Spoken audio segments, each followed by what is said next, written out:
Alors on reprend aujourd'hui l'algèbre linéaire avec ce chapitre 22 sur les matrices qui est un outil particulièrement intéressant pour traiter des applications linéaires en dimension finie.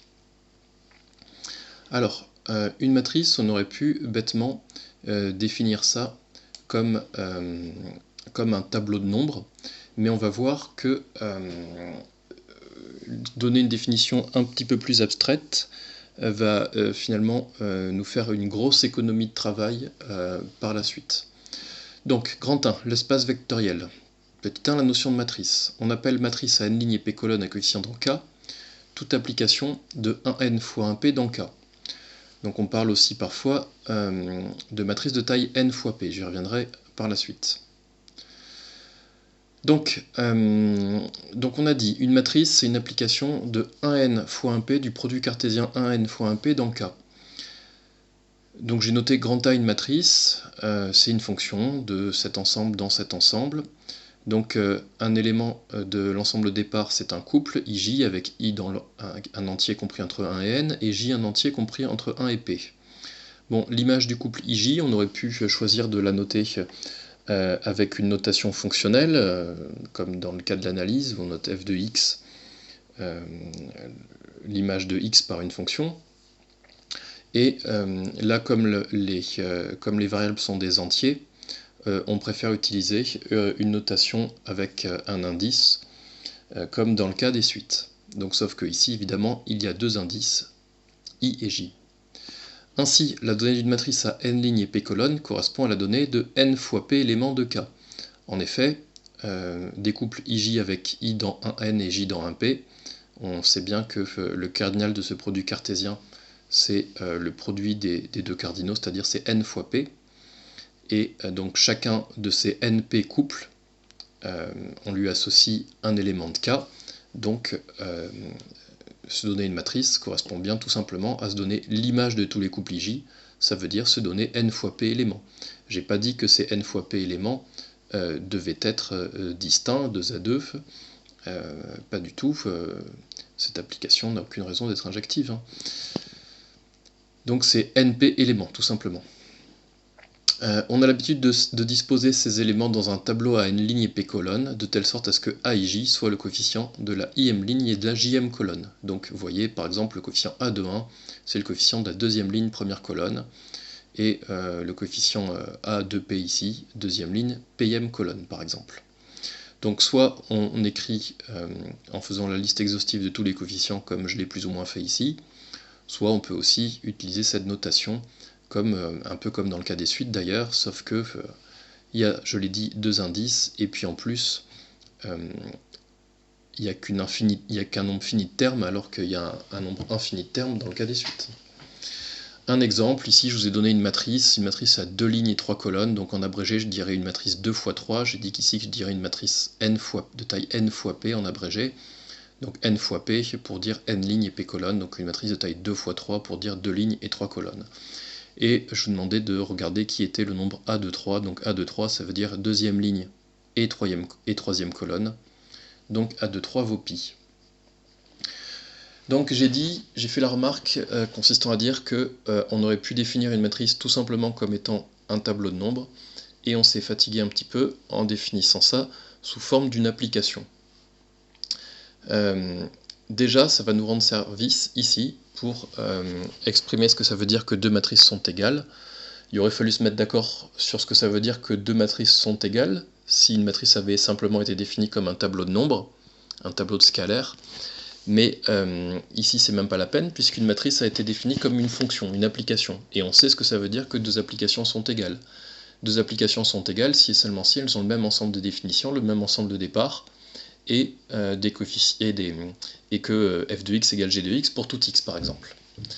Donc là c'est la même chose, si on prend du coup A une matrice np et B une matrice à m ligne et q colonne, donc bon de toute façon on sous-entend qu'elles sont toutes les deux à valeur dans K, donc ça c'est pas ça notre problème. Par contre il faut que les ensembles de départ soient égaux. Il y en a une, l'ensemble de départ c'est 1n fois 1p, l'autre c'est 1m fois 1q. Évidemment, pour que les ensembles de départ soient égaux, il faut que n égale m pour que et que P égale Q. Et il faut aussi, on a dit que pour tout x, f de x soit égal à g de x, donc là ça va s'écrire comment? Il n'y a pas de f ni de x ici, ça veut dire pour tout ij, l'image de ij doit être égale à l'image de bij. Donc finalement, on obtient cette équivalence juste par définition de ce que ça veut dire que deux applications sont égales. Et qu'est-ce que ça veut dire? N égale m, ça veut dire que les deux matrices ont le même nombre de lignes. P égale Q, ça veut dire que les deux matrices ont le même nombre de colonnes. Et ça veut dire quoi? Ça veut dire que les coefficients des deux matrices doivent être égaux 2 à 2. Maintenant, on va voir un certain nombre de définitions que peuvent ou pas vérifier les matrices. Donc on prend une matrice quelconque de taille n fois p, donc à n lignes et p colonnes. On dira qu'elle est carrée si n égale p, c'est-à-dire si le nombre de lignes et le nombre de colonnes sont égaux. On dira que c'est une matrice ligne si n égale 1. N étant le nombre de lignes, on comprend bien qu'une matrice ligne, ça veut dire une matrice constituée que d'une seule ligne. Et inversement, si p égale 1, on parlera de matrice colonne, puisque ça voudra dire que cette matrice est constituée que d'une seule colonne.